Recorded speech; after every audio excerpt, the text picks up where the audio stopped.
Welcome, everyone. Welcome back to another live stream. Yes, the second in 2 days, but the situation is very urgent, and we have so many matters that we have not yet been able to cover here on this channel.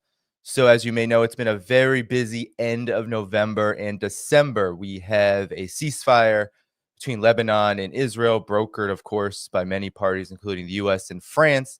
We have many violations of that ceasefire. We have many interpretations of what happened, what led to that ceasefire. Is it a Hezbollah victory, a victory for the resistance? Is it a defeat for the resistance? Is it Israel's victory? We're going to get into all of that and more.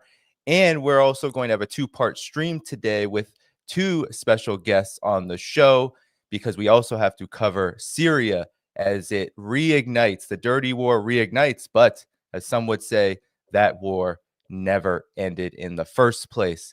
Without further ado, let me introduce my first guest. As you all hit that like button in order to boost the stream and YouTube's algorithm, you can find both the information for my guests, where to follow them, as well as all the places to support this channel in the video description. So the first guest today is a returning guest. She is a war correspondent for over 15 years. She is Lebanon-based. She is one of the channel's most favorite guests and most esteemed guests, and that is Ghadi Francis. Ghadi, thanks so much for joining me again today. Thank you for the introduction, Danny. It's always a pleasure to converse with you and to talk and with your viewers. You have such a platform, and it's always very rare to get to these people on the other side of the world. So thank you. The pleasure is mine, Ghadi. Let's get right to it. Let's talk about this ceasefire. Let's talk about what happened exactly. I've been hearing you on other programs discuss how this exactly occurred. And there are many. This is a period, I believe, of a bit of gloom and doom. We have the genocide in Gaza continuing, of course. We also have Syria reigniting. But we have this ceasefire that right now on paper is holding. Israel has committed many violations, over 100 now, I believe it is. However, there's a lot of gloom and doom about the resistance in Hezbollah in particular. Could you talk about what this ceasefire meant for Hezbollah, the Lebanese resistance, Lebanon, and first, maybe if you could focus on the military aspect of this, because there are many who are saying to me, Danny, Israel was not defeated. Israel is still going, and Israel is not only violating the ceasefire, but they are also continuing their genocide in Gaza. What would you say about the state of the resistance, how the ceasefire occurred, and its significance?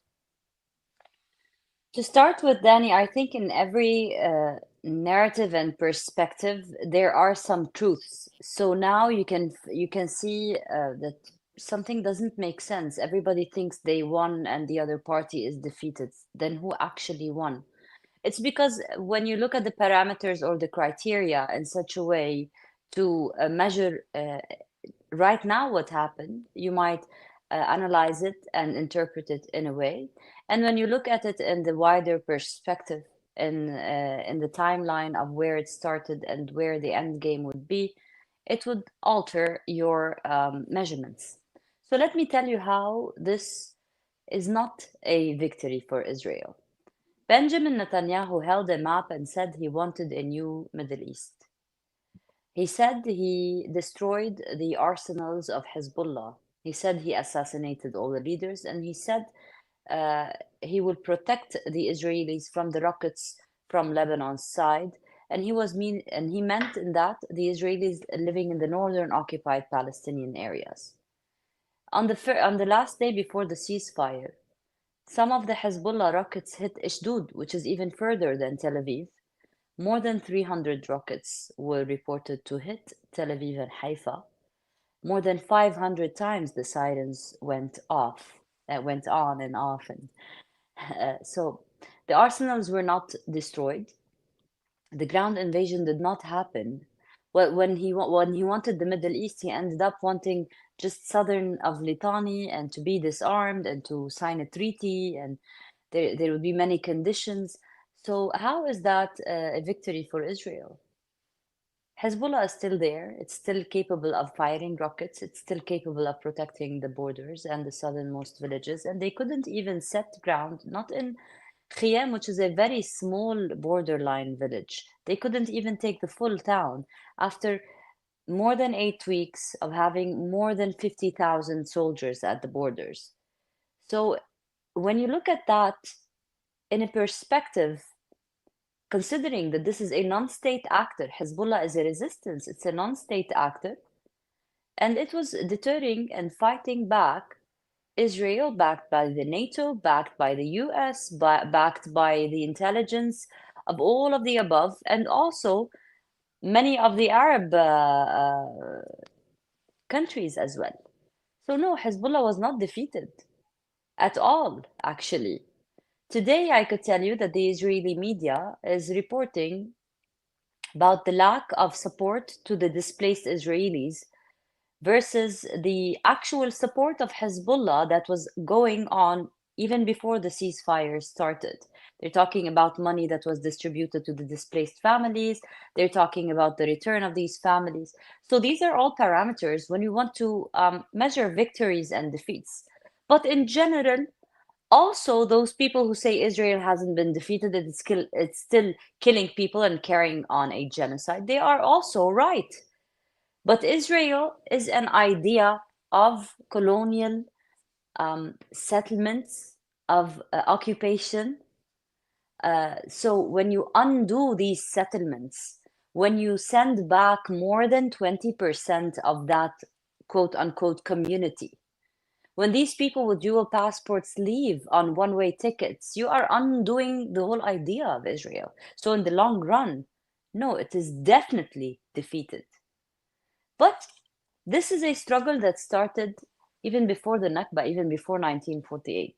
So there are many small victories and small losses, and there are many battles. But the war did not start last year, it did not start last September, and it would not end until justice prevails, until people return to their homes. And by people, I mean the Palestinians whose homes were taken by these settlers and these colonialists. So I don't want to elaborate. I prefer that you ask me more, but this is one perspective in how to measure the narrative of win and lose from that part of the world.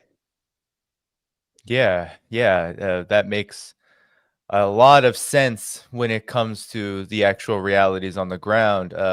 Radi, right now, of course, Syria is on everyone's mind. And one very interesting thing that perhaps you could comment on is from the military standpoint, what Israel and the United States, even U.S. intel today, whatever that means, could mean a bunch of different three-letter agencies, are saying that Hezbollah has been beaten back, but it is going to survive and rebuild in the long term. And on the other hand, it appears that a big reason why Syria is now under a lot of strife from various forces that have been kind of submerged within Syria over the years, invading Syria. A big strategy, it seems, in the Western media, they're even admitting it, that it is to cut off Hezbollah and to weaken Hezbollah even further. So really, it feels like we're talking about a military situation that includes the entire axis of resistance. Where would you say, given the realities on the ground now, you have this Hezbollah victory in many instances because of their ability to beat back the ground invasion, but now you have even further attempts to weaken Hezbollah through Syria, it seems. So, well, what do you make of this, and how do you see the Lebanese resistance responding to all of this? One thing we should put out there, especially now that the guns are like silent and the bombs are relatively silent, although the deterrence and the survival did happen, Hezbollah did receive many blows. And it is now in a very deciding time of its identity. It reached a point, before that war, Hezbollah reached a point of being a regional power. I used to say in interviews and in talks that it is the strongest non-state or what they call militia. It's the strongest armed group in the Middle East that is not a state. Today, no, we have to reconsider that it had received blows. Killing Sayyid Hassan Nasrallah and assassinating the leadership is not easy. The whole identity of this regional power is being reshaped. So let's just keep a pin in that point and go to Syria. The whole war on Syria, the whole war in Syria, the whole uprising that started in Syria, it is not, it was never because people around the world really cared about the Syrians or their political rights or freedom or their justice. They don't care about them. It was all to break Assad. And it's not because Assad is a dictator. It's not because this regime is an old, um, uh, bad, corrupt one. No, it's because Assad is part of this axis. It's because being there, having Bashar al-Assad ruling Syria, is an assurance for the backbone of that resistance, for the arsenals and the weaponry to remain coming, for many reasons. It's just strategic like that. Iran would not become that close if there wasn't a Syria in that shape for all these years. And even before the Islamic Revolution in Iran, Syria was a major key role player in all resistance groups in the region. So being anti-Israel is their problem with Bashar al-Assad. If Bashar al-Assad was pro-Israel, if Bashar al-Assad took a different stance on the resistance, they wouldn't have had a problem with al-Ba'ath party ruling Syria for 50 more years. So today, what's happening in Syria is that when Benjamin Netanyahu held this map of the new Middle East, this was the plan. The plan was to defeat Hezbollah, break Syria down, and then ultimately reach into Iran, which is the major player in that region. So they tried with Hezbollah to a certain extent. The losses were great. Now it's time for the other players to try with Syria, because if you think that Benjamin Netanyahu represents the 4 or 5 million Jews that have been brought from around the world and that form Israel today, you are wrong. Benjamin Netanyahu represents the hegemony of the global powers, the global supremacist colonial powers of the USA, of the UK, of the EU, of everyone who's complicit and silent in what he's been doing. Germany is part of it. Everybody is a part of what's happening. So all of these powers that have been working on Syria, we have to take into consideration that for the past few years, I think more than 5 years, the American troops are actually occupying trenches of Syria, big parts of Syria. Turkey has other parts, some parts by the Kurdish/American groups. So it's not like the places that have been conquered in Syria where actually Syrian state was relaxed and ruling over there. There were treaties and there were deals. There were strategic deals and there were tactical deals and there were rules and regulations of some kind of non-conflict zones. So all of these were being monitored by the Russians on one side and the Turks on one side and the Syrians on one side. What has been initiated in Syria in the past week or so is not new. It is not unexpected. It is just part of the plan. Today, taking Aleppo is not a surprise. Although they are very powerful, they have been trained by the NATO, they have been trained by the Turks, they have been trained by groups from Eastern Europe.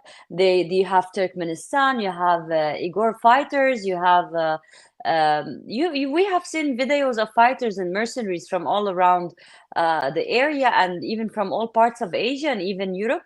And also they have Syrians. We have to acknowledge that millions of Syrians are anti-Assad and they are spread and scattered around the world. Some 4 million in Turkey, some millions in Europe, some 1.5 million in Lebanon. All of these are not fond of the Assad, what they call the Assad regime or the Syrian state or the way of governance in Syria. So all these factors added together would not form a surprise in what's happening in Syria today, especially that the Russians see no harm. The Russians don't care that much. What they care about is having their presence in the warm waters, which is the Syrian coast. As long as they are at the Syrian coast, why would they care who's ruling Aleppo? The main concern here is Iran and Hezbollah. And I tell you something, Danny, not to be selling hope, not to be over optimistic. The things are actually on the ground today. What happens in Homs is decisive.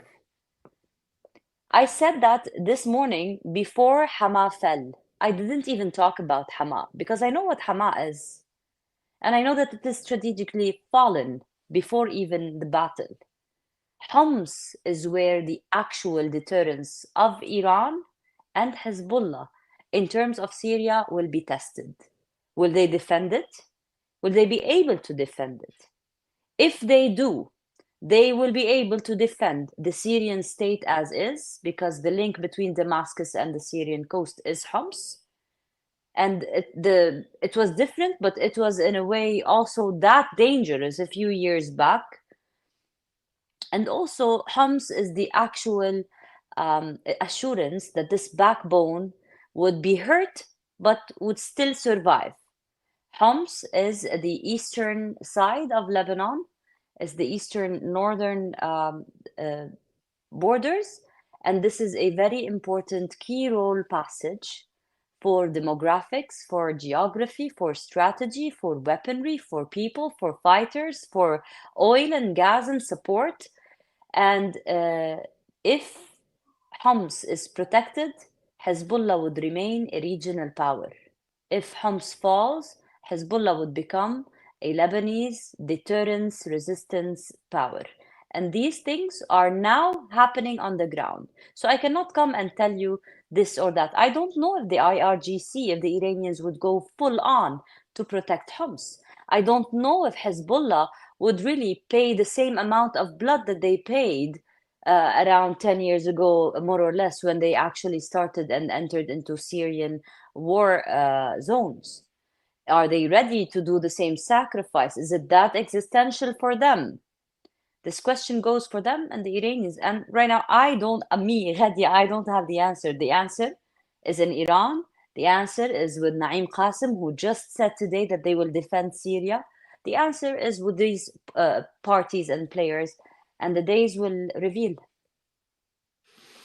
Yeah, they sure will, Radi, because as you said, there's so much at stake here when it comes to what's going on in Syria.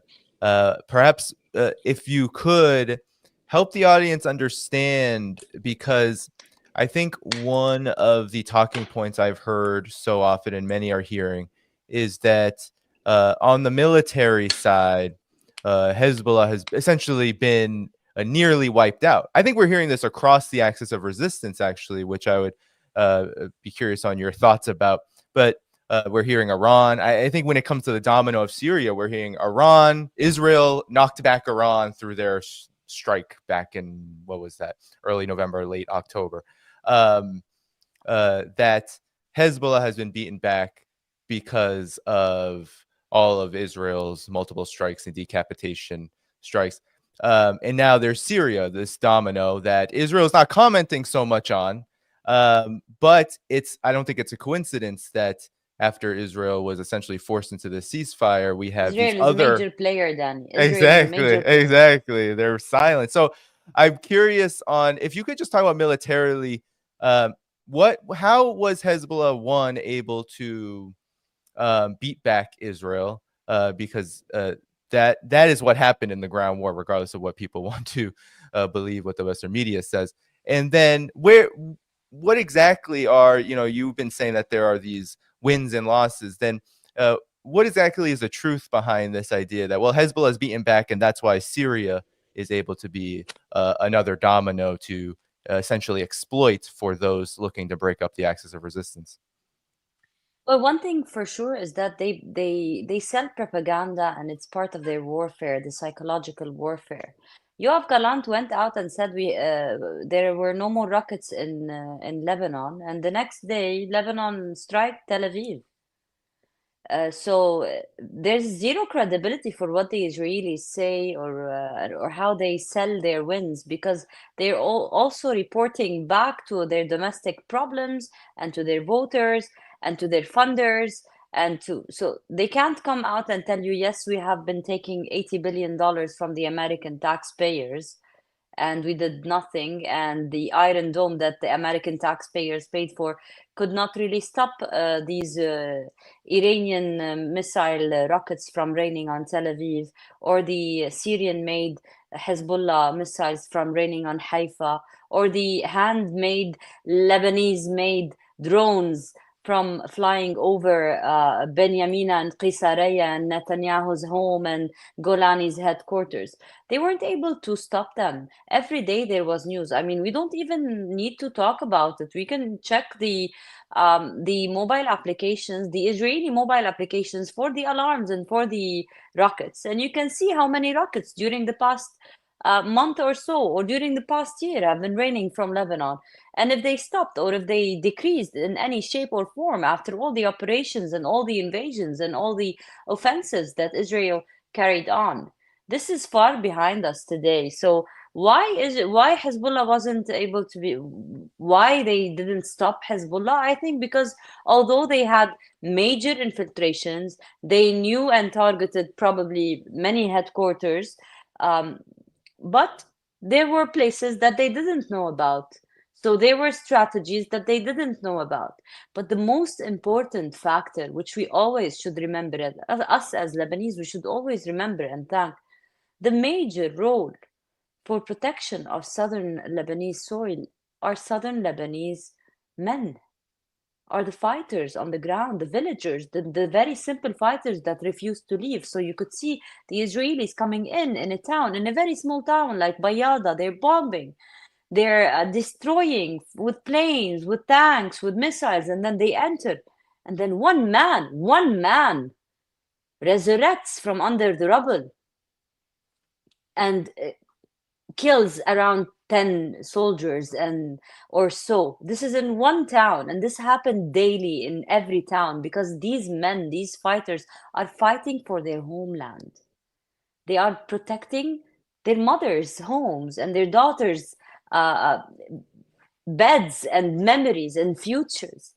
These are people fighting and defending their villages, and they did it very well on the ground, to the extent where they couldn't take the losses anymore. I mean, we know one day uh, in Khiyam and in Bayada, more than 6 or 7 tanks in one day were attacked. More than 20 soldiers were killed, and every helicopter that comes to rescue the soldiers, I'm talking about Israelis, is attacked again.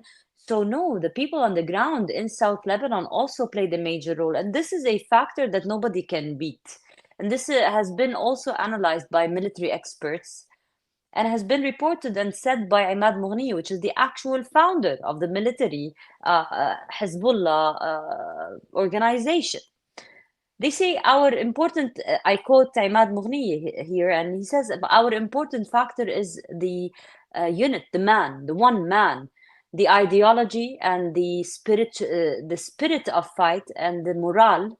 And this is exactly what we build. We build every fighter as a leader.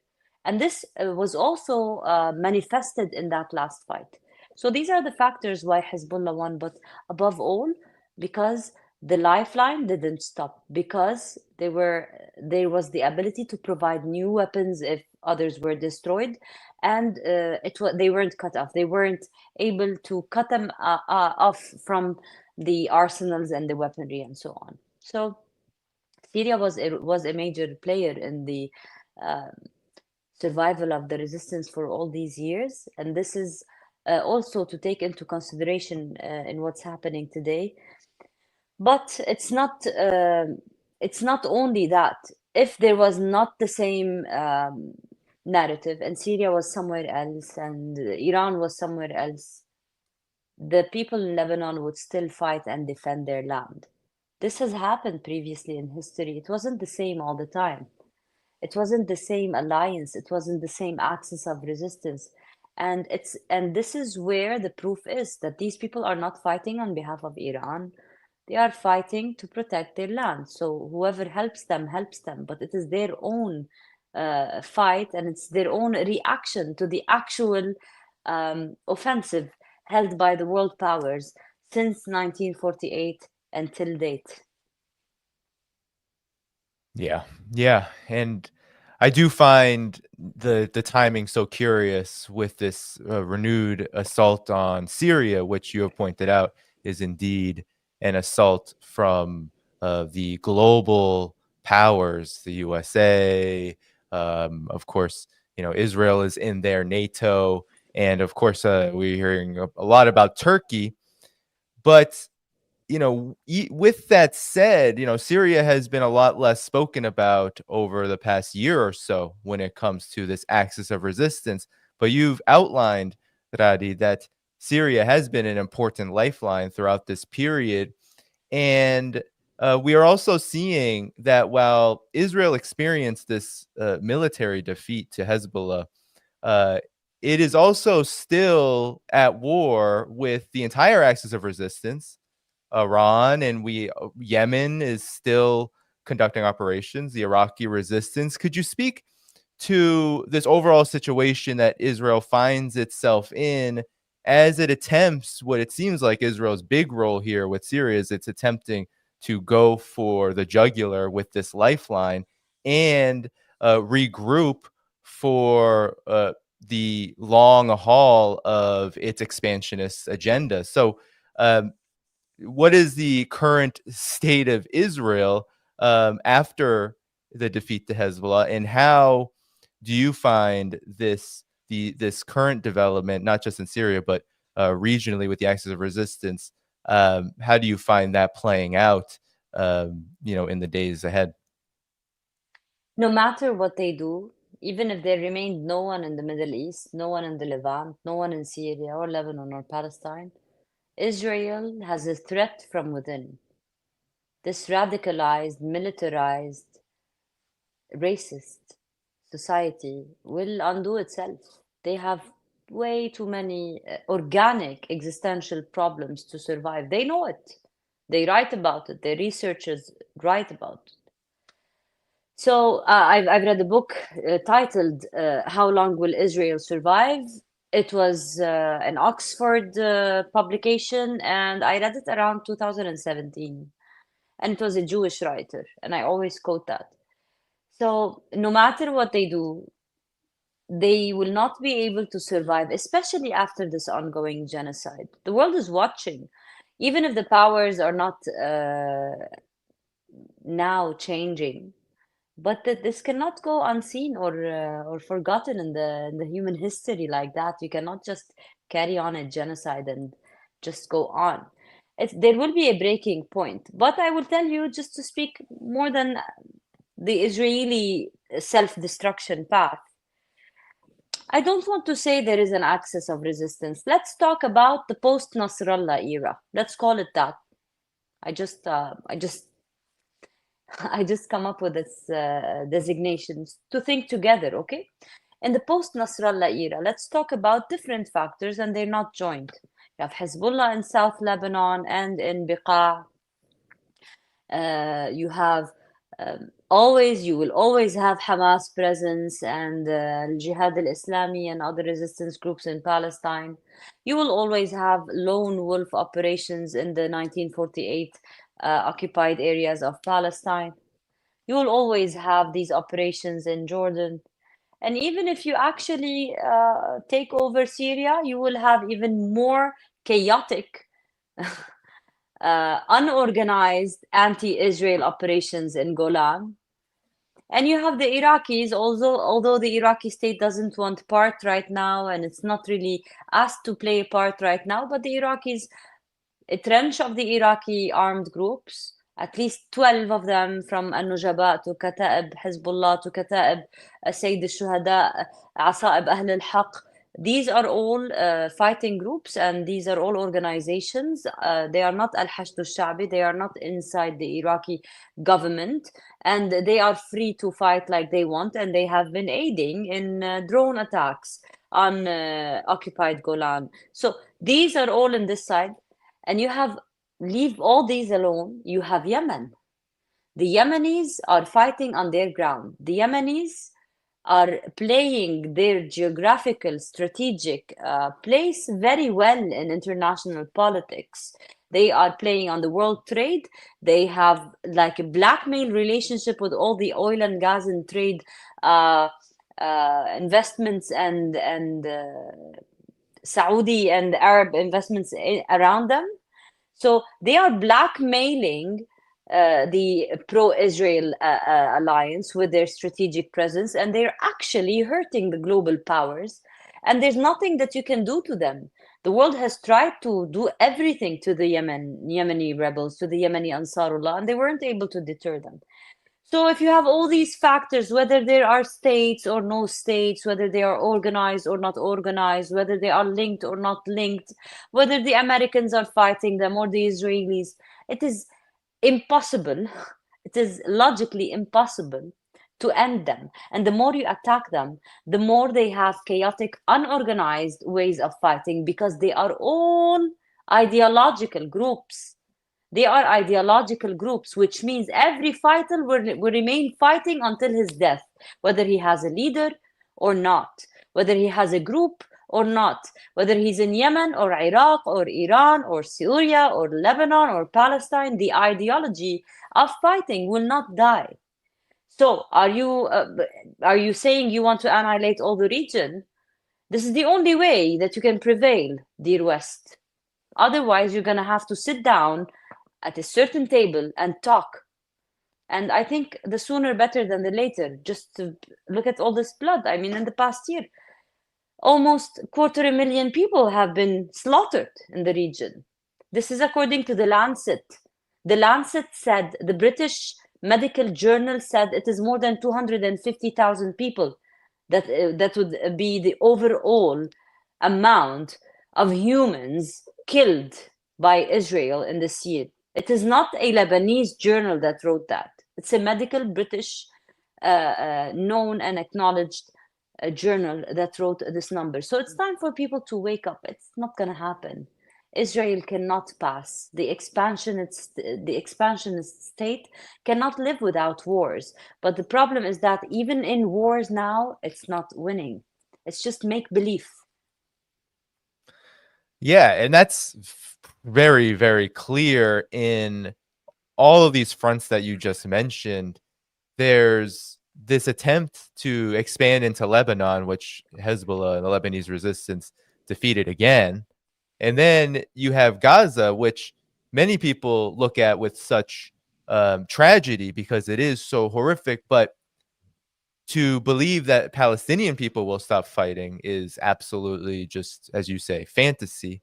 And then you have Israel around just the entire region. Even Netanyahu has to admit that there's all these fronts that Israel, they frame it as we're being attacked. But the reality is that these fronts exist because of Israelis' expansionist agenda and its genocide and its war, and it's not going to stop. So how then, and I think this is something that my country, the USA, is constantly thinking about. What in the hell is happening? Like, how can the United States both exploit and win from this as an empire, and also, prevent, Israel's absolute collapse? And it seems like that is a big question moving forward. Given that I heard you on another program, I believe it was the Palestine podcast, where they might have said something like, they might have said something to the effect of Israel is about, a half century late with its agenda. Like, it started late, and now it is attempting to maintain this expansionist agenda in the 21st century. What do you say regarding all of this? First of all, I think the USA has a lot on its plate. Not only the Middle East, they have China, they have Russia, they have the economy, they have their problems. They have Europe and the European fight that they started, the Ukraine Russia. So I don't think that the Middle East is the only and the top priority for the United States of America. I think its interests in the region would always be preserved when they have Israel. And and I don't think more than what they have done could be done. What more could the Americans do for Israel? Fund it? They're funding. Fight for it? They're fighting for it. What more can they do? Protect it while committing genocide? They are. Give it a mainstream media, warmongering army in front before and after the genocide. They've done it. So the American, I can't see Israel but an American colony in the Middle East today. And but whatever happens to Israel is not also always decided by the United States of America. Had they had their way, if they had their way and what they wanted to do, I think Lebanon would have normalized ties with Israel a long time ago, maybe in the 80s. Syria as well, there wouldn't have been these groups. But no, the people in this land said no, and it cost them sanctions, it cost them blood, it cost them destruction, it cost them generational trauma. We're not living the best life, you know. Our countries are always, day in, day out, being harassed in all shapes and forms. Our societies, civil wars induced problems, um, attacks, economic disruptions, all kinds of wars have been held on the people, on the indigenous people of this region. And still, Israel and the USA could not have their way. This is why they spend all this time and all this money to try to make it work. I think in the future, um, it's Donald Trump is not the same Donald Trump that was last time. This is something we all know. But we also know that the American administration doesn't really change its mind and its foreign policies about the Middle East, whether it's Democratic or Republic, whether it's Trump or Biden. They just change the shape or the packaging, but they're gonna keep on killing us anyway. It's just the shape. So he wants to finish the job. He says, "I want to finish the job" all the time. I don't know what Trump thinks of finishing the job is, because he speaks of war, but he makes deals. He's a businessman. So I don't know if finishing the job would be a deal in the Middle East for the next few years, or would be more assassinations and killings. Time will tell us. Hmm. Yes, finally, Radi, perhaps you could make a final comment on the future here as we speak on. You mentioned the Trump administration coming in, saying there's going to be hell to pay, essentially threatening all forces from the Palestinian resistance to the entire, resistance axis, attempting to fight off the Israeli and, of course, the U.S.-backed Israeli regime. Talk about, if you could, where you see the future lying for Lebanon, for the Lebanese resistance in the region as a whole, as we move into this next period, which, as you said, is going to be defined by a lot, not only a different administration, which is likely going to maintain an aggressive posture in the United States, but also a different reality on the ground that we've been speaking so much about on this show together. I think now it is really time to learn lessons and to reconsider the past period. For us in Lebanon, a lot has happened. We have lost a lot of lives, and we have won a lot of deterrence and new regulations in many terms as well. Yes, we were able to preserve our land. Yes, our people are going back to their homes, but there are a lot of breaches, and nothing is to be sustained with an enemy like Israel. New facts have been proven to the world that the Lebanese army could not protect these places, that the resistance and the armed resistance in Lebanon is a must, and it is a part of this society, and it is a need for the sovereignty of Lebanon.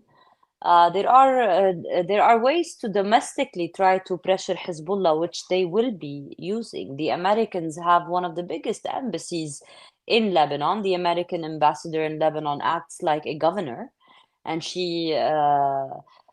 She gives orders to politicians, to generals, to security forces, to domestic politics. She has a say in everything. She goes and has lunches and dinners at homes and places and gets treated to private sessions in houses of politicians to tell them what they're supposed to do. So this will go on. The hegemony inside Lebanese politics will go on. Hezbollah proved that um, it is not done. It is not ended. Not with the killing of Sayyid Nasrallah, not with the killing of all these leaders. And we are now going to witness the new leadership. And by new leadership, I don't mean Sheikh Naim Qasim. Because Sheikh Naim Qasim or any leader that you see in the screen today is part of the public image and the public relations. The actual organization, as per the General Secretary Naim Qasim, is the new generation of leaders, of military leaders on the ground. The new generals that took over, and he says al-qiyada, so they took over the actual military leadership, and they uh, remained they remained deterring throughout this war, and they actually brought that conclusion. I think in the future to be objective, we will be witnessing a relooking of Hezbollah in Lebanon, and probably a relooking of what used to be called the axis of resistance in the region. Um, the Israelis will not stop. A very good friend and intellectual named Ahmad Asfahani gave me this analogy, and I always use it. Because the Israelis are like sharks. It's like a big shark, and when they have already tasted blood, they want more. As an expansionist, ethno-supremacist, colonial, apartheid, occupation, rogue regime, the Israeli presence is always bound to take more blood of the indigenous people, and we are always bound to keep fighting back until they just pack their things and go back to their homes and leave ours. Actually, Rari, before I let you go, if you could briefly, an audience member had a great question I just remembered, actually, which I think is so important in this time as Syria enters back into, at least in the Western eye, back into their media apparatus. I wanted to ask you about the question was, what is the difference between, you mentioned the non-state actors, Hezbollah, of course, there's Kataib Hezbollah, there's all of these forces fighting on the ground, really in defense and, of course, for Palestinian liberation and for the liberation of the entire region. What is the difference between their tactics and strategy versus those that we see now inside of Syria, waging this what I would deem a proxy war for outside powers like the United States, or if we want to, Turkey's in the region, but has of course had a lot of interest in occupying and expanding its own territory into Syria and beyond. What do you see as the differences in the tactics and strategy between these forces?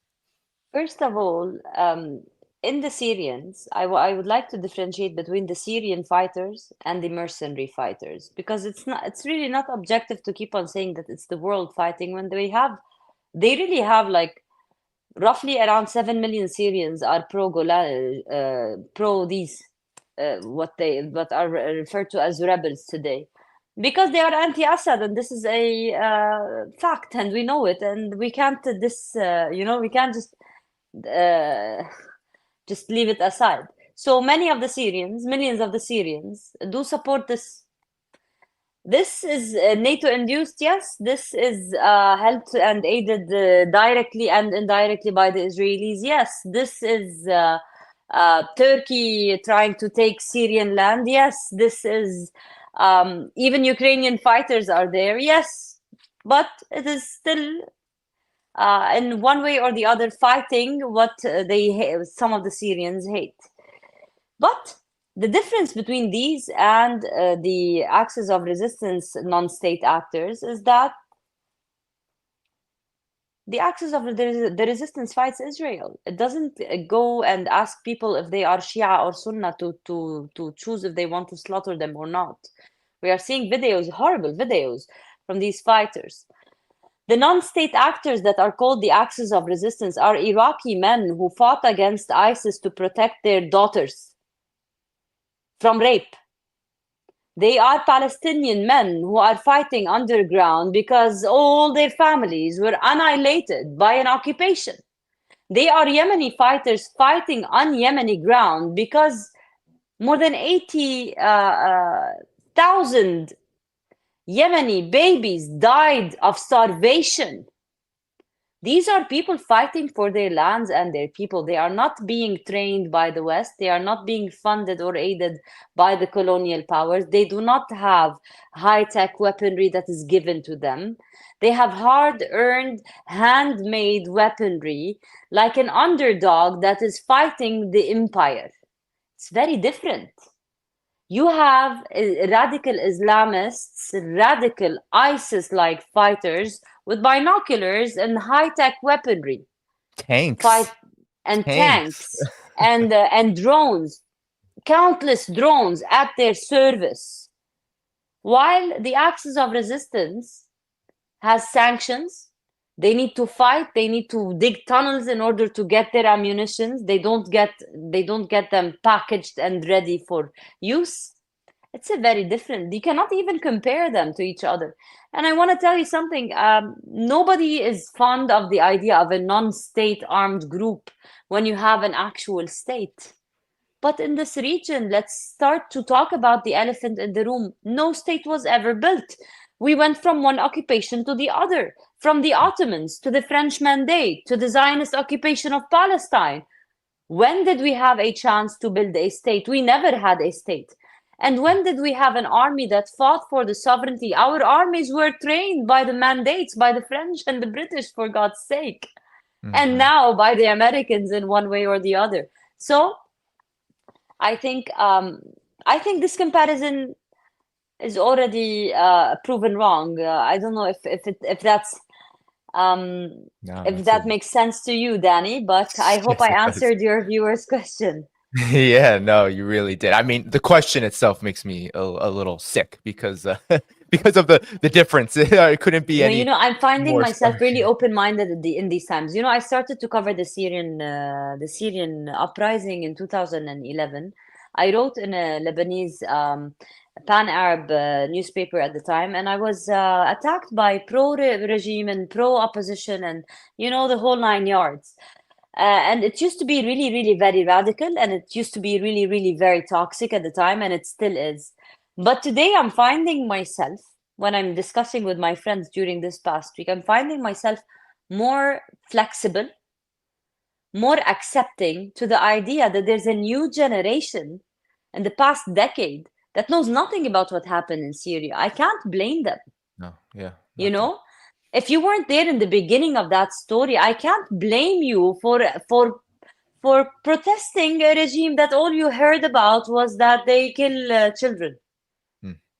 But I would really want you to hate everybody who kills children, if so. Yeah. You can't be anti-Assad for killing children, quote unquote, but pro-Benjamin Netanyahu. Doesn't work. Indeed, and it always is interesting. You mentioned the French mandate to see a lot of these groups carry that flag as the flag of the so-called liberation of Syria. Well, that said, I don't want anyone to leave because I know that our next guest, Ghadi. As I let you go, we have Kevork Almassian joining. I wanted to tell you, please let me say hi to him before you get him. Of course, I know. The first time I came across the name Ghadi Francis was in, I believe, June 2011. I think you went to Hama at that time when there was some turmoil there. and you were arrested or you were kidnapped. What happened to you back then? Something happened with you, I right? got banned. I went, okay, so the first time, okay, Kevork, so Why didn't you now, bring this up earlier, Dad? no, so now Kevork is just, okay, so now he's just saying to all the viewers that he was my fan and my reader. So I'm not that old though, okay? But, so Kevork, it was, yes, in June 2011, it was the first time when they were saying it's a Asyan Madani in Yeah, Hama. civil disobedience. Yeah. Civil disobedience, but and I was present in Damascus writing for a Safir newspaper without a permit from the from the Syrian state. Nobody likes me, so I was able to get into Hama with some actual locals, and I saw that the I spoke with some people from the opposition, and I spoke with some people from the moderate opposition, and then I saw people on the street with the big swords and some kohl in their eyes, and they didn't really look Syrian. So I reported about all that. So I ended up writing an article that made everybody angry. Everybody hated you. Everybody hated me. The Syrian official TV was quoting parts of the article on their Syrian state TV, but deporting me. The Syrian opposition was quoting parts of that article, but also signing petitions against me. And I ended up being deported and banned from Syria for a year and a half. And then you get a small kid that is 20 years old today on Twitter telling me I'm pro-Assad when I was the first journalist to get deported from Syria for being a journalist. But you know, so I'm gonna hand the mic to Kevork, because from like a decade ago, from 2011 till date, now Kevork is the actual Syrian expert, and I listen to what he has to say. So nice to see you again, Kevork, and I hope your parents are safe, and all our thoughts and praise are with the beautiful Syrian people, beautiful Syrian towns of Mahardis, Khelbi, Hama, and now Homs. I hand you the mic and I say, I'm going to join you, watch on live. Bye. Ghadi, great to be with you. Thank you. Kevork, first time on the show. Really good to have you on. Just want to say, been following you for quite some time. I know we've tried to connect on your channel. We will definitely make that happen. Things have been really busy over on this end, but I'm so glad to have you on. You are the host of Syrian Analysis, which everyone should follow. It's in the video description. No one should leave here who is just watching Ghadi, because we have a lot to talk about in the next 45 minutes or so. So how are you, Kevork? First, I just want to say, how are you? I'm trying to be optimistic. Everything looks bleak in the country, and especially my heart bleeds for the people, especially when you follow the coverage of what's happening in the country, and they portray it as a liberation. And some pundits in, the usual Western capitals are telling me that I'm getting liberated by the founder of Al-Qaeda, basically, whereas hundreds of thousands of people are leaving, basically, the cities and the towns which are now occupied by Jolani's gang army, basically. And I think the time has, unfortunately, it's like we're living again the 2011 circumstances, but it's even worse this time. Yeah. I saw Rania Khalek on X say, it feels like we just went back in time. Essentially, I think she used 2013, but it does also feel like 2011 all over again. Kevork. So my first question to you, we have Hama, I don't know if I'm saying that correctly. Reports are that it has fallen to these Syria quote unquote rebels, HTS and the like. Now I wanted to ask you if you could talk about this situation on the ground in Syria, but perhaps in the context of the overall significance of why Syria now, because we were just talking about with Ghadi this overall dynamic in the region where Syria has largely over the last year plus not been spoken about as much, but there is even open talk about one of the big reasons why this is important, even the Western media, is that Syria is a lifeline to Hezbollah, and even just looking at the map, it seems to me that the map is trying to cut the movements of these so-called rebels are moving in that kind of direction towards those ends. So talk about this overall strategic significance of what's happening in Syria, given, as you said, the bleak situation on the ground. So if you are following mainstream TV outlets and the talking heads in the different capitals, the context, they don't try to put this conflict into proper context, and they try to decouple between different conflicts in the region. One of which is they say that what's happening in Syria is separate from what happened in Gaza, and it's separate from what happened in Lebanon.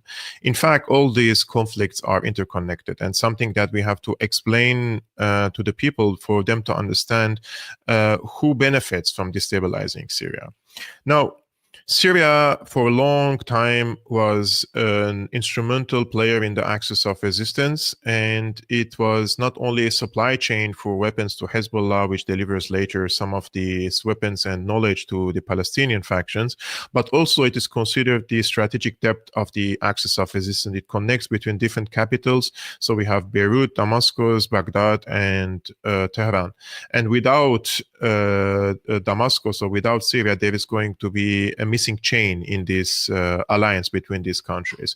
So Syria was a very important player in this, in terms of the geopolitical importance, but also in terms of the military assistance to Hezbollah, and Hezbollah delivers this assistance later to the Palestinians. So Israelis have an invested interest, let's say, in either weakening the Syrian government, destabilizing the country, or removing Assad completely from power. Now, what happened in Gaza, basically, when the October 7 happened, the Hezbollah linked the front lines of Lebanon with Gaza and said that we coupled these two fronts, ceasefire in Lebanon and ceasefire in Gaza together. And the Israelis were trying to decouple these two fronts for a long time. That's why they escalated very harshly against Hezbollah and assassinated the entire leadership of Hezbollah, because they rejected to decouple from Gaza. Now, Israel was sending signals to Damascus, and this is based on information, that Syria has to convince Hezbollah to decouple these fronts. Otherwise, they are going to expand their aerial bombardment of Damascus and start bombing residential areas. And during this time, Israel tested the waters and bombed Damascus 2 times on residential areas. So basically, Israel sent a message to Syria that if you don't participate in convincing Hezbollah or forcing Hezbollah to decouple the fronts, we will open a third front, and this time in Syria. And remember that your country is devastated, your economy is in tatters, and if we expand the conflict in your country, then you will be forced to fight a big war against us, which you are not capable of doing it right now because of the circumstances you're passing through after 14 years of conflict. So I received this as a threat from the Israelis that they would expand the war in Syria and through directly and also through the proxies. So who are the proxies of the US and Israel in Syria? Mostly these al-Jolani forces, because they are the strongest force and they are the least controversial. So I predicted on the 30th of September saying that this attack is going to happen on Aleppo, and al-Jolani will reveal himself as the leader of a contract army of the United States. I'm quoting myself, and this was like 2 months ago. And it happened. It happened because first Israel wanted to destabilize Syria and push the country again into chaos for rejecting to decouple the front lines between Gaza and Lebanon. And secondly, because Damascus rejected to participate in the ceasefire agreement in Lebanon, which the Americans and the Israelis interpreted it as an opportunity to degrade and weaken Hezbollah. But in order to degrade and weaken Hezbollah, you need to cut the supply chains of Hezbollah. And Syria is the supply chains of Hezbollah. So the Jordanian foreign minister came to Damascus, and he basically delivered an American-Israeli message to Damascus that if or when a ceasefire agreement is reached in Lebanon, then you have to participate in the ceasefire agreement and siege Hezbollah and completely cut the supply chains. And Assad said no. So this was the moment I realized that it's going to happen in Syria. They're going to destabilize Syria again. But at the same time, the Turkish factor was here very, very important. Now, Erdogan found a mutual ground with Israel in Syria. Both sides like to see Syria completely weakened in this case for different reasons, but sometimes for similar reasons.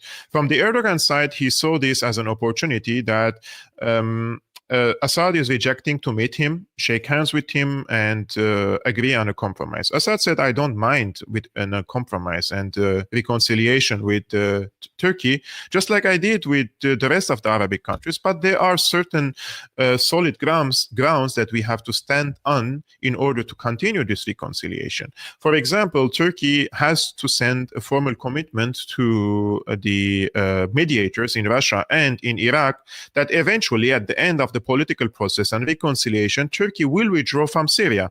And Erdogan rejected to do that. So Assad rejected to meet him. So Erdogan also saw that Assad is not going to meet him under his conditions, under Erdogan's conditions, and saw that Trump is coming to power in a few weeks. And he learned from the statements, probably he has also intelligence information, but mainly J.D. Vance and RFK, they spoke about Trump's intentions basically to withdraw from Syria. So he wanted to present himself as a reliable partner for the United States, which can replace the United States when the U.S. withdraws from Syria. So he wants to fill the vacuum of the U.S. when the U.S. withdraws from Syria. And secondly, he wants to solidify his position basically during the negotiation on the negotiation table. If there is going to be any sort of compromise in Syria, he wants the bigger part of the cake of the Syrian conflict. So he wants to have more, let's say, territories in the country as a bargain chip with the Americans, the Russians, Iranians, and with the Syrians. So they saw, Erdogan saw like a mutual ground between him and Israel in Syria. So he unleashed this terror army. But remember, you now mentioned that why, like they occupied Aleppo, why are they advancing to Hama? Why are they going to Homs? What are they trying to do? Are they going to do regime change? Is there anyone sane who thinks that there's going to be regime change in Damascus? It's going to be very, very bloody this time if they go to Damascus. But their intentions are clear. They want to go from Hama to Homs. Why do they want to go to Homs? For two reasons. One, they want to separate the Syrian coast from the rest of Syria. And by separating the coast, in their sectarian mindset, we have to understand this group. They're sectarian people, and they're ideologically driven against the minorities, and especially against the Alawites and the Shiites. For them, the Alawites and the Shiites are the biggest, let's say, enemies in their mindset. So if they separate the Syrian coast from the rest of Syria, the vast majority of the Alawites, they live in the Syrian coast. So they are going to completely siege them and turn them into an island, basically. And if any sort of clashes started between these two sides, this means for them sectarian war. So Turkey is trying to start a sectarian war in Syria. This is number one. Number two, which is the Israeli factor, they're going to move to Homs. But then they will try to advance to the west. And by doing this circle to the west, so they separated the coast, and secondly, they imposed a siege on Lebanon. So they are trying to create a militant belt around Lebanon by this HDS, Nusra, Turkestan army, whatever, in order to impose a siege on Lebanon, something that the Israelis cannot do it. The Americans are not going to send forces. Brits are not going to send forces. So who's going to do that? Those are the proxies of the US, Turkey, and Qatar. And they're the ones doing the bidding of Israel in Syria. And I want for your respected audience also to understand that Qatar is not some sort of a player which is on the side of Palestinians. Qatar plays a double game in the region, just like Erdogan. And it's more dangerous. The role of Qatar is very dangerous because they funnel billions of dollars to these terrorist groups. And secondly, they have influential media outlets in the region, and they are psyoping the people in the region in a bid to turn them against the axis of resistance. They support the Palestinians, but at the same time, they discredit and they delegitimize the players in the axis of resistance who give tangible support to the Palestinians. Because if you establish a media outlet and say, let's say recycle anti-Palestinian reporting, then you will lose your credibility among the Arabic world, because most of the Arab people basically or the Levantine people or the Arab people, they support the Palestinians. But if you create a media outlet and support the Palestinians, you gain the hearts and the minds of the people. And if you do a good job, then you gain credibility. And when you gain credibility and trust of the people, so you gain the hearts and the minds of the people, you can direct their public opinion into different directions. This is what Al Jazeera does. They direct the public opinion against the other players in the axis of resistance, especially Hezbollah and Syria and Iran, in the bid of trying to find cracks in the axis of resistance and try to delegitimize the axis of resistance. And the result of it is as on the ground. Now, you see in Syria, you have tens of thousands of multinational terrorists from all around the world to wage a so-called jihad against the so-called infidel President Bashar al-Assad, but none of them go to Palestine in order to help the Palestinians. If it's a jihadi duty, because jihad means a struggle for a good cause, then they have to struggle for the liberation of their brothers and sisters in Palestine. Not that I am wishing them to go, because I hate these people, and I think that if they occupy Palestine, it's not going to be any different than Israel.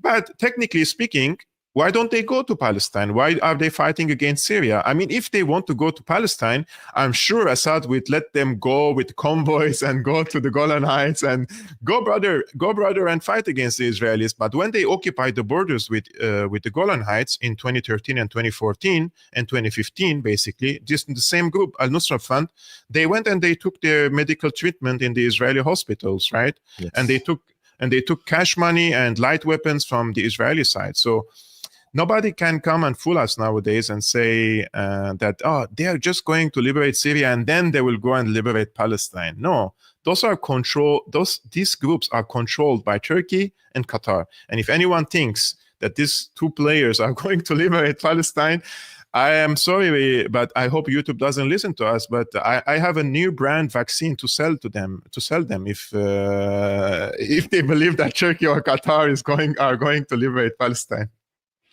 Yeah, well, we saw that PSYOP in full force on X, where you had these, whether they're HTS or whatever brand of so-called quote-unquote rebel, put the Free Syrian Army flag, which I think is important to mention, is the French mandate flag. It is the same exact colors, the stars, everything about it is French mandate, which, what does that mean? That means colony.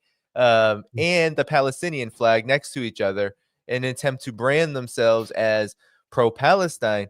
Yet, Kevork, these forces have, in many ways, many of them have said that they share Israel, a lot of commonalities with Israel, and some prominent Israeli intellectuals have said that they share commonalities with these forces. So talk about this. No, I just received breaking news. So the Israeli, the radio of the Israeli occupation forces, they say that they have indications in Syria that the front lines of the Syrian army could collapse in Homs. And this means that we have to make a buffer zone in Syria beyond the Golan Heights if Homs collapse. So this is how Israel sees this conflict. It's an opportunity also for them to intervene in the country on a larger scale and create because remember, when they occupied the Golan Heights, they said this is a buffer zone, and now they want to expand more in the country. I think this might sound a little bit conspiratorial, and people could call it a conspiracy theory, but this so-called HTS is on the terrorist list of the United States, and I think they kept it on the terrorist list of the United States for a reason. Now, if the so-called HTS occupies, let's say, entire Syria, the West will consider it. They will come and hypocritically, they will say, now Al-Qaeda basically occupies Syria and we have to go to Syria and liberate them now from Al-Qaeda. So this will give them the perfect excuse to occupy Syria. And I think that this is going to represent another window of opportunity for Israel to expand inside the country. And now we receive this information that they're preparing for a buffer zone inside Syria. And this is part of the Greater Israel Project. They cannot really expand in one day or 1 year or 2 years. No, it's a slow process of expansionism, which you can see between the borders of Israel in 1948 and the borders of 2024. It's completely different nowadays, and they're determined on what they call ending the Palestine cause, which means they're determined on either ethnically cleansing the Palestinians or genociding them, basically, in order to create an entire Great Israel on the Palestinian territories, and then expand to Lebanon. I mean, Jerusalem, the Jerusalem Post published, and you don't, I don't know, 2 articles speaking about the God's promised land in Lebanon. Basically, everywhere is God's promised land now.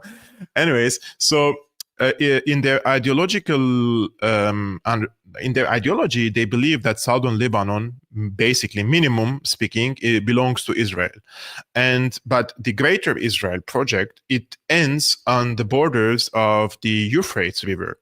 And the Euphrates River is where the line is between the American occupation forces and the Syrian army. So if you put the map in front of you, ask yourself, what are the American forces doing then on the eastern shore of the Euphrates?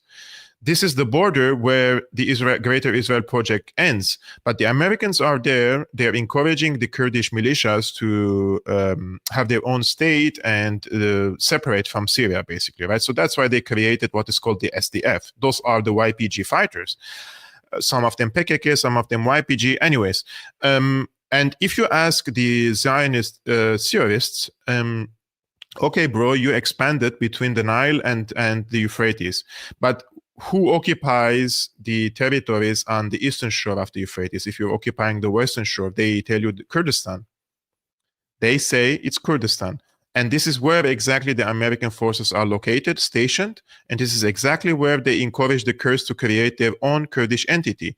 But I think now all the cards have been like messed up again, because Erdogan took this bold move inside Syria, and I think Erdogan is paranoid about the presence of the Kurdish militias, let's say, on his borders. So he will create a security belt and occupy these Kurdish areas, and I'm sure 100% that Trump doesn't give 2 Fs about the Kurds, about the Syrians, about anyone. Like, for him, he just wants to leave Syria. It's too much of a headache for him. And whoever can guarantee relative stability on the borders between Turkey, NATO country basically, and Syria, he will just hand over these territories to them and withdraw. So all these Trump supporters have to understand that withdrawing from Syria doesn't mean that they give back the territories to Syria, because if they're going to hand them to other players, then nothing has changed basically. Yeah. Well, I think those are such good points when we look at the timing of all of this opportunistic move by Turkey to set all of this up for the Trump administration coming in. And also Israel, if we think about a buffer zone for Israel, we have now 2 expansionist regimes taking Syrian territory, or at least taking it under the guise of something else. And then you have the Trump administration, which proved during his first term, he is more than willing to give up territory or whatever. He did it in the Golan Heights. He recognized the Golan Heights. He moved the capital of Israel. I mean, all of this is a signal that, yes, the Trump administration isn't for pulling out for quote unquote peace. It's a matter of just outsourcing the problem, and the problem will indeed get worse. But Kevork, I wanted to ask you now about what happens from here in the response, because I think all of us are shocked by the rapid character of how expansive this war has become in just a matter of days. There's just the Syrian army is ostensibly in retreat. There are many ways I've heard people interpret this. And then, of course, you have the Russian side. You have all this diplomacy that's about to happen in Baghdad. I'm curious on how you see things playing out in the days ahead. You know, as I don't know if I can even call myself an analyst. Anyways, sometimes I predict things because you have like a sequence of events and you can read, and this could lead into certain outcomes. So I made some predictions, turned out to be correct. And sometimes I make predictions that turn out not to be correct, because circumstances are changing so quickly in Syria that sometimes you can't really understand and interpret them from logical perspective. Like if I want to use my logic now, it doesn't make sense at all what's happening in Syria. So when you want to analyze something and you see something that is illogical, there is definitely something under the table that is invisible and some factors that you don't know about, and therefore your analysis is not comprehensive. And I'm speaking about myself.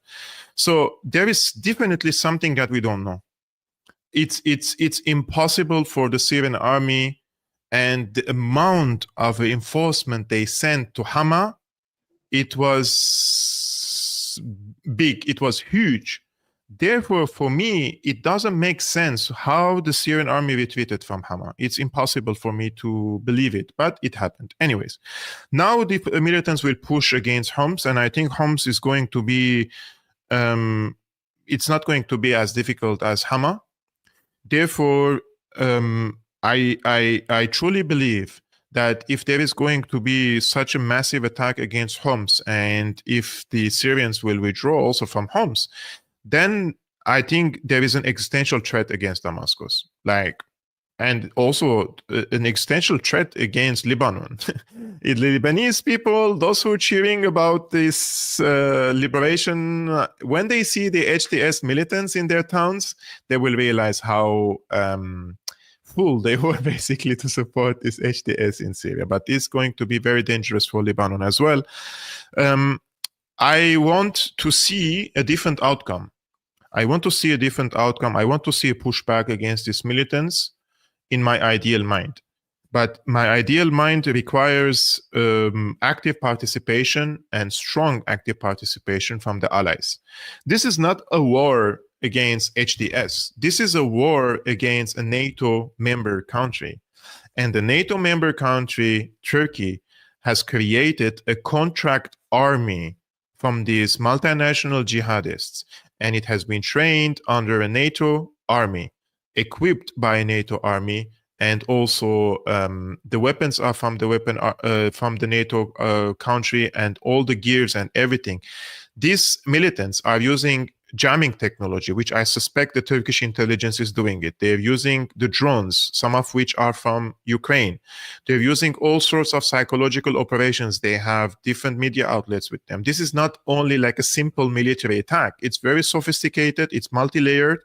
So the Syrian side, unfortunately speaking, we are the worst of the worst in media, in psychological operations.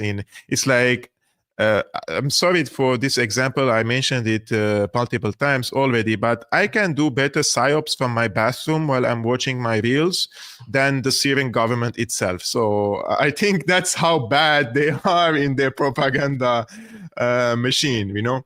So it requires active participation from the Russian Air Force. Yesterday, the Russian Air Force didn't bomb the militants in Hama, for example. We don't know what's happening under the table. That's why I say it doesn't make sense. And today, the Syrian foreign minister is in Baghdad, and tomorrow he will fly to Cairo. My hope is that the Arabic countries would have more participation in this. And I will explain why, although I don't trust the Arabic countries. There is a lot of sensitivity in Syria from the Iranian and Iraqi and Lebanese militants. It's not like I have it. I don't have it because I see them as Iraqis and Iranians. But these militants, they see the supporting armies for the Syrian army as from only sectarian lens because they are Shia. So this could create more tensions in the country. But if you have support from Egypt, and Egypt has one of the largest militaries in the region, Egyptian army is a Sunni army, basically, and they're Arabs. And this could create less problems. And Egypt must also know, I'm sure they know, that the national security of Syria is of the national security of Egypt and vice versa. And if something like this succeeds in Syria, remember, Egypt is also in a dire economic situation. And although we despise Sisi's foreign policy and how he manages the affairs in Gaza, but we also don't want for Egypt to become another Islamic emirate, basically, like the Muslim brothers are trying to do, right? So I expect from the Arabic countries more assistance to Syria because they have been extremely alarmed. Erdogan took a decision, a very bold one, to unleash this attack against Syria and alarmed all Arabic capitals, because now everyone sees Erdogan as a danger. So Erdogan created the conditions for Iran, Saudi Arabia, Iraq, Syria, all these different countries which have lots of differences among themselves and lots of proxy wars against each other to come in the same trench against Erdogan, because everyone sees now Erdogan as a threat. If he succeeds in Syria, nobody has to have the illusion to think that this is going to stop in Syria, because I'm not saying they will invade other countries, but this will have domino effect like it had during the Arab Spring. This is the core of the Arab Spring. Arab Spring was a soft power. They tried to bring these same forces to power through soft power, through like revolutions, the NED and USAID and Soros organization type of color revolutions. And they managed it for 1 to 2 years, and they were toppled by the militaries. It didn't work out. This is now the 2.0 Arab Spring. And I call it an Arab autumn anyway, because it's killing the Arab world more than it's bringing prosperity to the people. But in any ways, now all masks are off. Then the participants in this conflict are so clear to detect, and their interests are easy to read. And at this particular point, you see that you have the US, you have Turkey, you have Israel, you have Qatar, basically on one side. You have Syria, Iran, Russia, and Iraq militarily on one side. And then the alarmed Arabic countries are coming to Syria and saying, we're not going to let you fall. not because we like you, right, but because if Erdogan succeeds in Syria, he's going to dominate the region. And this is a danger to our thrones as well. So we're going to assist you. Let's see what is going to be the result of this meeting first in Iraq. Yeah, and as you said, there obviously are things that we don't know in terms of the maneuvering. Last time, Kevork, when the Syrian government was under heavy fire by these very forces, now rebranded, of course, but these very forces were marching to Damascus, or attempting to, in order to overthrow Bashar al-Assad. The Economist has said that Bashar al-Assad right now is in mortal danger, and their reasoning is that the reality on the ground is different than it was even just 6 months ago. Iran, they say, is much weaker. Hezbollah is much weaker, and Russia too. Now, in your assessment of the balance of forces, Kevork, do you find this accurate? Because while there are things that we don't know, in my estimation, there are a lot of holes in this kind of argument. What do you say about that? The main downside in Syria is the demoralization of the Syrian people. This is the most important factor why the collapse happened quicker as expected. The problem is you have around 14 to 15 million people now in Syria, and they are under harsh economic circumstances due to the American draconian sanctions, plus looting the Syrian oil, fuel, energy, and the wheat. So you have a situation where the government cannot really provide the basic necessities steadily. So there is a big scarcity of the basic necessities. You have high inflation because of the sanctions. So the people are basically just looking for bread. And the government has created conditions in the country, like celebratory conditions, that we emerged victorious from this conflict. So everything is fine, and the next steps are going to be political. So we're going to deal in the process of the Astana process or Sochi, through the allies, we could convince Erdogan to withdraw. So not much of an existential threat. This is what the government also convinced the people, and this is a mistake. So we learned now that it was a mistake, because apparently they were readying for such an invasion. Meanwhile, the other side was celebrating and partying and saying we emerged victorious. So they were readying and we were not. The other factor are the allies. Now, I should say that Hezbollah is not going to be able to participate in Syria the way they did in 2012, because they were completely focused on Syria and they didn't have their conflict with Israel. So now Hezbollah is also emerging from a very devastating war. They're trying to understand what happened, to calculate their wins and losses, and prepare for the second phase, because there is going to be another round of conflict with Israel sooner or later, sooner than people expect.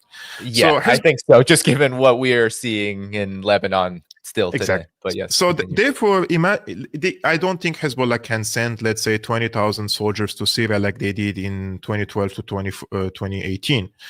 On the same side, the Iranians are very hesitant.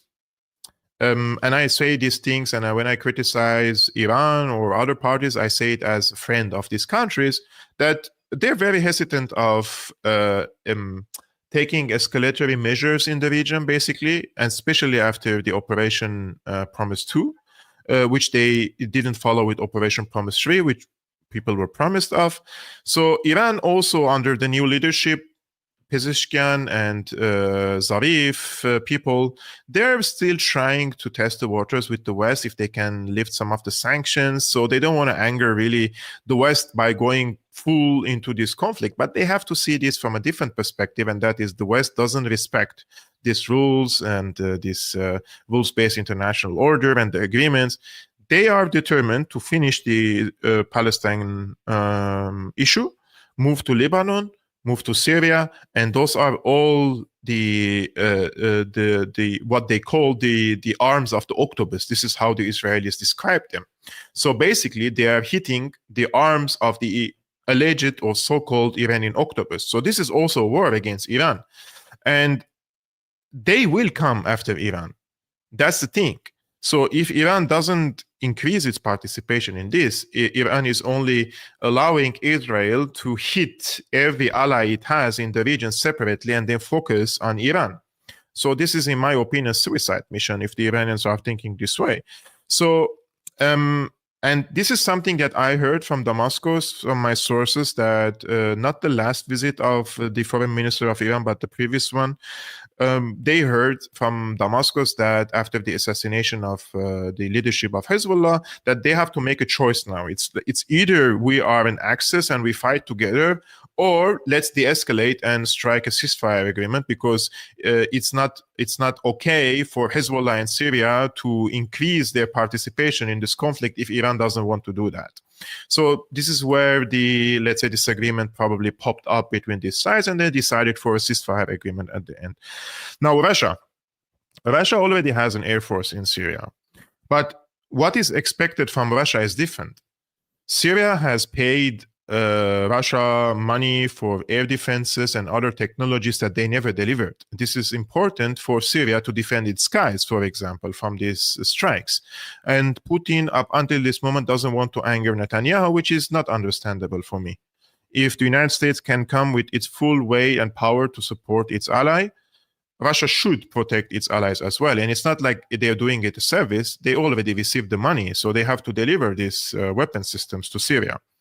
And in any ways, I think that the Russians are capable in Syria. They are very strong. They have strategic interests in the country, and they have invested a lot. Probably this needs some talks between and among the allies, because people think this is like a PlayStation. Like you make a call to Putin and Putin sends all this military. No, it doesn't work that way. Like Russia, to mobilize its forces in Ukraine, it took them months. This is a big, it needs lots of logistics and bureaucracy and lots of work. So if Russia is going to increase its participation in Syria once again, they will need their time to plan. There is no plan for a counteroffensive against these militants because they didn't expect it.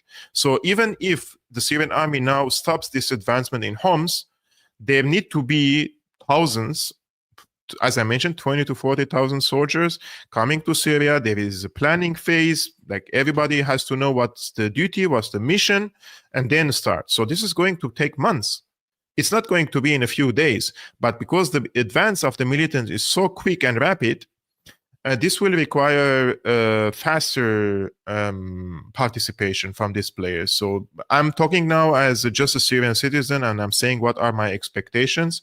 I'm sure at the end of the day, even from an opportunistic point of view, even if you are not like the US abandoning your allies, but only from an opportunistic point of view, the Russians and the Iranians have vital interests in Syria. So I believe that at least from the opportunistic point of view, they have to come, and they will come to assist the Syrian army. Yeah, and earlier when you mentioned the word sanctions a few times to reference what is happening both with Iran and Syria, I think it's a testament to understand just how impactful sanctions are as a weapon of economic war, very much connected to the military and geopolitical side, because you're exactly right. I mean, Syria arguably has some of the harshest sanctions leveled upon it in the world in the Caesar sanctions. And because there was this stasis, Kevork, there was this Astana agreement and the so-called peace process, because there was a de-escalation, there was no way to measure exactly how, at least from the outside looking in, what kind of impact sanctions and, of course, the misinformation and psyops that we've seen would impact the overall situation inside Syria. So there's obviously so many considerations here that now we are just getting to talk about because of how rapidly things have progressed. So with that said, Kevork, I think with Syria, it's very dear to my heart. I know it's your homeland. It was one of the very first wars that the United States engaged in where I was awake enough to be able to connect the dots. Everyone in my generation knew about Iraq and Afghanistan, but when Syria happened, so many people latched onto Syria, not as a war of aggression and regime change, but as a war for human rights, for democracy.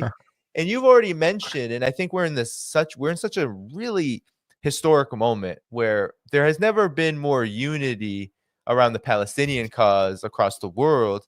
But I like to look at it regionally from where Syria sits. There really hasn't been so much unity because of the genocide in Gaza, because of everything that's happened there among the axis of resistance and what's been happening there. But it seems like what's happening in Syria is such a calculated move to break all of this, not just in the region, but also in the minds of those in the collective West, because you see it now. You've seen it on social media.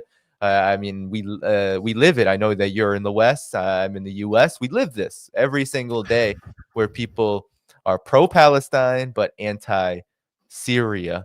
And so I'd like you to comment on this in the wake of the entire geopolitical situation, given that people in the West need to be making these dots, connect these dots more than ever.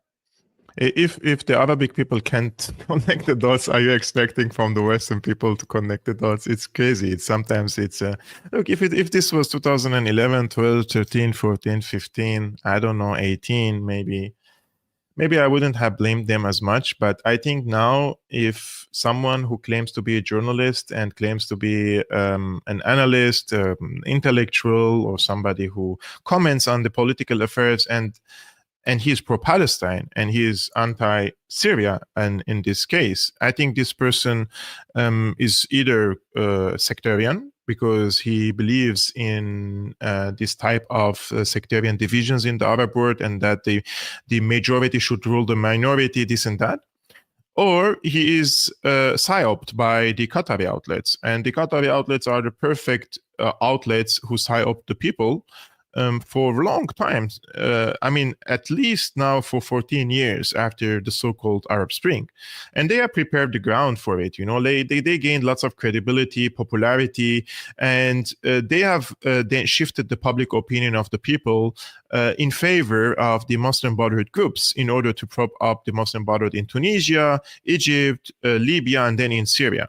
And the Qataris had a big project in the region with in collusion or with complicity of the Obama-Clinton administration, that Qatar will become a regional power and replace Saudi Arabia, and Turkey will play an instrumental role and not Saudi Arabia. So this is how they were managing the affairs, by creating a network of, let's say, alliances in the region, mostly by the Muslim Brotherhood groups, and they failed. So now, after the Gaza genocide, all this Arab Spring sectarianism has faded away, and especially the Muslim people united again for the one just cause. But who was the person who played now the major role in reigniting this sectarian talk on social media and creating this rift again in the people who support Palestine? Qatar and Erdogan. They're the ones who unleashed this. Erdogan is 100%, even mainstream media doesn't even try to hide it. He's behind this invasion of Syria through his proxy army. And Qatar is the main player financing these groups because Erdogan doesn't have the money, and they share the ideological and political, let's say, goals in the region, both Qatar and Turkey. And both of them are coordinating closely now in Syria in order to achieve these goals. So I think the pro-Palestine camp it's really sad to see these people not seeing this because they don't put the geopolitical lens, They always use this liberal lens of democracies against dictatorships, tyranny against, freedom, this and that. But if this is really the case, isn't it ironic that such movements aren't really like nobody is motivating for such movements to start in Qatar? Like, I mean, isn't it like why not in Qatar? Like in Qatar, it's like there is what kind of democratic rule is that? They don't even have a constitution in Qatar. So and it's the same like. Father, son is going just replacing each other. Why not in Qatar? What's so unique about Qatar? I forgot they have a American military base there, and they received the American strategic bombers to bomb later Iran, and they are a major non-NATO ally. That is why there is no Arab Spring in Qatar, unlike in the other regions who are basically antagonizing the American dominance in the region. That is the reason we have this rift, and it has been worked on for a long time. This is a British-style divide and conquer. And I want everybody to remember that Al Jazeera, basically in 1996, the first journalists who established Al Jazeera were the BBC journalists. So this is a British school of thought and journalism, and they are doing it perfectly, professionally. I don't want to say I respect it, but they are very impactful, and it's very sad to see the Arabic world again all divided over Syria. Like there are journalists from Gaza, they're celebrating this Al Qaeda conquest of Syria. How sad can things could go? And they're celebrating the basically Israeli allies in Syria. And is it? Have they all gone blinded? Is it sectarianism? Is it psyop? It's a combination of different factors, but this is definitely serving Israel, not Palestine. Yeah, and the fact that many who are victim of this psychological operation, that they don't go after Israel equally, if or no, more so as hard as they do the Syrian government, I think says a lot. And just a bit of a story before I ask my final question to you, Kevork. Back in, I believe this had to have been 2014. Throughout that period, you may remember the United States had basically spent the whole year pondering whether to bomb Syria, Yes. whether to intervene on behalf of these armed groups directly, militarily. And so there were a lot of protests. And of course, at the same time, there was also Operation Protective Edge happening. So there was also the Palestine issue and struggle very much at the forefront. So I was going to a lot of protests, me and a friend. I think her husband watches this show, so she may know she may know that I'm talking about her. But we were at a protest, and yes, we had people from not just from the diaspora, but also the groups that said they're aligned with the Palestinian cause, passing us flyers to attend events for the Free Syrian Army. Yeah. And my friend, who's Egyptian American, she chased down. She got the flyer and she looked at it, and then she chased down the person. Was just like, "Do you see the flag that they're holding? Do you know what that flag is? That flag is the French Mandate flag. That flag is a symbol of colonialism." how are you saying that these rebels, so-called, are for democracy and freedom when they're holding up a colonial flag that literally terrorized the region for decades upon decades and drew the map, the colonial map that still is wreaking havoc today? So that is just one experience I had with regard to the Syria cause, because this is not new. We are now in year 13, 14 going into of and it really dates back before that, but of the intensified regime change war against the Syrian Arab Republic. So my final question to you, Kevork, as we close here, is why Syria? Like, what is the bigger picture? Because we talked a lot about the regional picture. We talked a bit about Iran and the move toward Iran, but there's a global significance of Syria, especially for viewers here that not only follow West Asia, Middle East, but also, Eurasia. Talk about the significance of Syria and why it's so important to stand against regime change. Just before I answer your question, nowadays, if you go to any pro-Palestine demonstration here in Europe, most of the organizers of the pro-Palestine demonstrations are liberals, and they bring this FSA flag with them, which is the French mandate flag for Syria. And if you have the original flag of Syria, you would be beaten up and you would be kicked out of the demonstration. So that's how horrible the situation is in the pro-Palestine camp, unfortunately. Anyways, Syria is very important for multiple reasons, one of which is Syria gives an access for Iran in the region to have its influence and also its geographical connectivity between Syria, Iraq, Lebanon, and Iran, and through which this, what is called the axis of resistance, communicates geographically, intelligence, militarily, economically, etc. Secondly, it's a supply chain for Hezbollah, so that's a very important case. They want to cut it. This is from the Iranian and the Syrian side. From the Russian side, they want to kick out the Russian fleet from the Mediterranean, just like they wanted to do it in the Black Sea. That's why the Russians have a strong presence in the Mediterranean now. They want to protect their fleet and have a connectivity between the Mediterranean and the Black Sea through the Bosphorus. They also want to extend the Qatari gas to Europe in order to finish any possible potential reconciliation between Russia and Europe in the future. They think ahead strategically. So in, let's say, 20 years, 30 years, 40 years, 50 years from now, when circumstances change and Germany sees itself like completely in tatters and wants to open up to Russia to have cheap gas again, so they would not need that in 50 years or 100 years because the Qatari gas will replace it. So this is also a major issue for them. I think there are also other issues, especially securing the security of Israel, the Greater Israel Project. And I was thinking about this also yesterday. I think there is also another factor, which is probably it's a minimum factor, but it's still important. When the invasion of Iraq happened, the American occupation has done things in Iraq that might look back then as mistakes, but when you repeat the same acts in Syria and then Libya and in Syria, it gives me the impression that those are not mistakes. They are deliberate policies.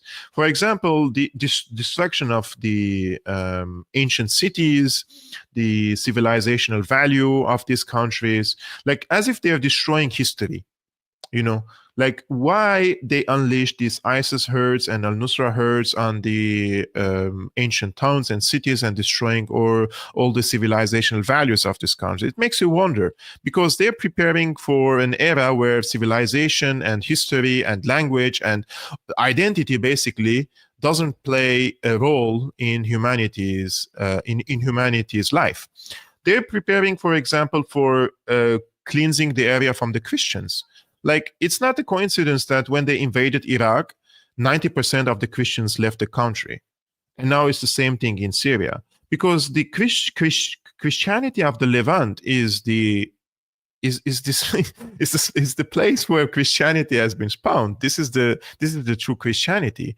And in the United States, they have the Zionist Christianity, and they want to replace this the true Christianity of the region, which is resistant to foreign intervention, imperialism, and most importantly, they